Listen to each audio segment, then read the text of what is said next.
Hello दोस्तों, देवभूमि उत्तराखंड का channel IMI 2021 में आप सभी का हार्दिक स्वागत है। आज हम उत्तराखंड का इतिहास प्रारंभ करने जा रहे हैं। उम्मीद है आपने उत्तराखंड परिचय की सभी वीडियो क्लासेस देख ली होंगी, क्योंकि उत्तराखंड के इतिहास को जानने के लिए आपको सभी जनपदों के बारे में मोटी मोटी बातें पता होनी बेहद ज़रूरी हैं। दोस्तों, हम उत्तराखंड का इतिहास एक अलग ढंग से पढ़ेंगे, जहां आपका भारतीय इतिहास भी तैयार हो जाएगा, लेकिन विशेष फोकस उत्तराखंड के इतिहास पर ही रहेगा। तो दोस्तों, ज़्यादा टाइम ना लेते हुए आज की क्लास शुरू करते हैं। दोस्तों, उत्तराखंड का विस्तार से अध्ययन करने से पहले हम देख लेते हैं कि हमें आगे क्या क्या पढ़ना है। इसके लिए मैंने एक साइट मैप तैयार किया है, जिसके आधार पर ही हम आगे की पढ़ाई करेंगे, जिसे आप देख सकते हैं। दोस्तों, हम उत्तराखंड के इतिहास को बेहद सरल और आसान भाषा में समझने की कोशिश करेंगे। कोई भी टॉपिक छूटेगा नहीं, यह वादा है हमारा। लेकिन आपको मैं जैसा पढ़ा रहा हूँ, आपको वैसे पढ़ना है, ठीक है? क्योंकि मैं कठिनता की ओर से भी जा सकता था। जैसे कि सबसे पहले हमारा जो टॉपिक होता है वो उत्तराखंड का प्रागैतिहासिक काल होता है, लेकिन हम उत्तराखंड का प्रागैतिहासिक काल नहीं पढ़ेंगे, क्योंकि इससे समझ जो चीज़ें होती हैं वो समझ नहीं आती, ठीक है? तो सबसे पहले हम क्या पढ़ेंगे? भारतीय इतिहास, ठीक है? भारतीय इतिहास में हम बहुत ज़्यादा चीज़ें नहीं पढ़ेंगे, क्योंकि यहाँ से मात्र 6 क्वेश्चन आएंगे, ठीक है? तो भारतीय इतिहास के संक्षिप्त परिचय की बात करेंगे। संक्षिप्त परिचय में हम केवल उत्तराखंड के इतिहास को समझने के लिए सबसे पहले हम ऋग्वैदिक काल देखेंगे। तो ऋग्वैदिक काल का प्रारंभ कब हुआ, ठीक है, ये सब जानेंगे। तो यहाँ ऋग्वैदिक काल का प्रारंभ जो है वो 1500 ईसा पूर्व हो गया था, ईसा पूर्व। और यहीं से कुड़िंद वंश की भी स्थापना हुई थी, उत्तराखंड के कुड़िंद वंश की, ठीक है? इसलिए हमें ऋग्वैदिक काल के बारे में पता होना चाहिए। होने के लिए मैं डायरेक्टली कुड़िंद वंश पढ़ा सकता था, ठीक है, लेकिन हमें थोड़ा सा इतिहास भारत का पता होना जरूरी है, ठीक है? उसी के साथ हम बात मौर्य वंश की करेंगे। तो मौर्य वंश की स्थापना कब हुई थी, और मौर्य वंश के संस्थापक कौन थे? चंद्रगुप्त मौर्य। और उसके बाद हम गुप्त वंश देखेंगे। तो गुप्त वंश के संस्थापक कौन थे? श्रीगुप्त। और अंततः फिर मुगल वंश की ओर आ जाएंगे। तो मुगल वंश के संस्थापक बाबर थे, और इनका जो सबसे महत्वपूर्ण राजा था वह अकबर था। इन सब वंशों का संबंध उत्तराखंड के इतिहास से रहा है, इसलिए हम सबसे पहले उत्तराखंड का जो इतिहास पढ़ना है उसके लिए भारतीय इतिहास का संक्षिप्त परिचय जानना जरूरी है, ठीक है? फिर इन सब के बाद हम उत्तराखंड के इतिहास पर आ जाएंगे। हाँ, एक और बात बता दूं, हम मैक्सिमम एक ही क्लास में 30 से 40 मिनट की क्लास होगी। हम उसी के दौरान ये ऋग्वैदिक काल, मौर्य वंश, गुप्त वंश और मुगल वंश पढ़ लेंगे, क्योंकि समय ज़्यादा नहीं लेंगे, क्योंकि इनको दोबारा पढ़ना ही है एक बार। क्योंकि चलिए फिर हम उत्तराखंड का इतिहास पढ़ेंगे। उत्तराखंड के इतिहास में हम कुड़िंद वंश पढ़ेंगे,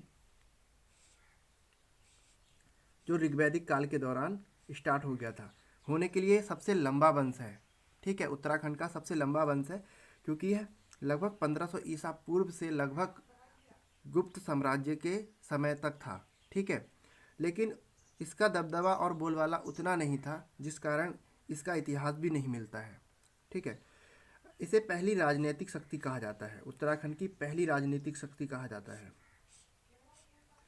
और इसका वर्णन सबसे कम किया गया है हमारे उत्तराखंड के सिलेबस में, और यहाँ से प्रश्न भी मात्र 1 या 2 आए हैं अभी तक।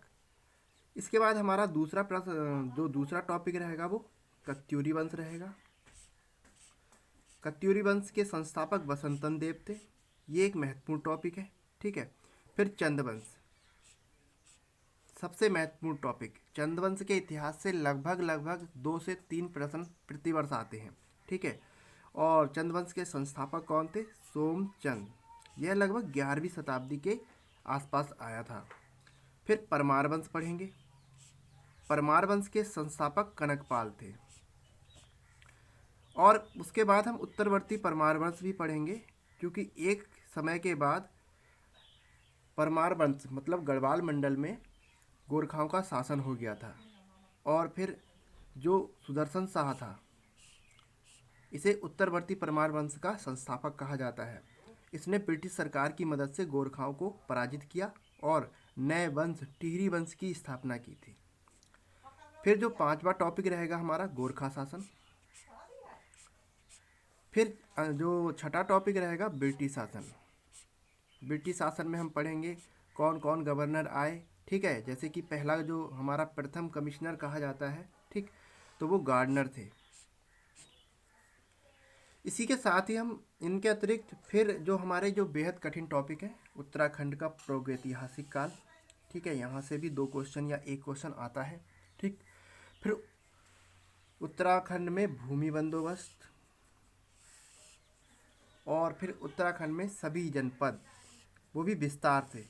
अभी हमने थोड़ी दिन पहले ही इनके संक्षिप्त विवरण देखे जिनमें हमने प्राचीन नाम जाना, ठीक है, जो जनपद हैं और जो मुख्य शहर हैं उनके प्राचीन नाम जाने, और जनपद में बहने वाली प्रमुख नदी, ठीक है। इसी तरह फिर उत्तराखंड का भूगोल भी देख लेंगे। टोटल 10 टॉपिक हैं हमारे उत्तराखंड के, ठीक है। इनकी लगभग प्रत्येक टॉपिक की 3 क्लासेस होंगी, ठीक है। तो 3 क्लास की अगर डिवाइड करें तो 10 इंटू 3 जो 30 क्लास में हमारा उत्तराखंड कंप्लीट हो जाएगा, ठीक है। लेकिन इनके अलावा भी हमारे बहुत कुछ पढ़ने को है, जैसे हिंदी, रीजनिंग से 10 क्वेश्चन आएंगे हमारे, हिंदी से 20 क्वेश्चन आएंगे, ठीक है। हिंदी से कितने क्वेश्चन आएंगे? 20। रीजनिंग से कितने आएंगे? 10। इसी में कंप्यूटर भी शामिल होगा, कंप्यूटर से 2 क्वेश्चन रहते हैं, तो 8 और 8 प्लस 2 मान लीजिए, ठीक है। और करंट अफेयर्स, यहाँ से 7 से 8 क्वेश्चन आते हैं। लेकिन करंट अफेयर्स का क्या है? करंट अफेयर्स आपको जो एग्ज़ाम होने वाला है उससे 4 मंथ के पहले के डेली के पता होने चाहिए। बाकी रफली आपको 1 साल से 2 साल के बीच के पता होना चाहिए। तो हमारे जो देवभूमि वेबसाइट है उसमें प्रति सप्ताह weekly current affairs question update किए जाते हैं, आप वहाँ से भी देख सकते हैं। दोस्तों, इसी के बाद हम जो हमारा पार्ट 7 होगा उसमें हम भारतीय इतिहास का संक्षिप्त परिचय पढ़ेंगे। इसलिए आप अगर उत्तराखंड की तैयारी बेहद सरल और आसान तरीके से करना चाहते हैं तो हमारे चैनल से ज़रूर जुड़िए, हम आपको कंप्लीट तैयारी करा के देंगे, ठीक है। आज की क्लास इतना ही, धन्यवाद।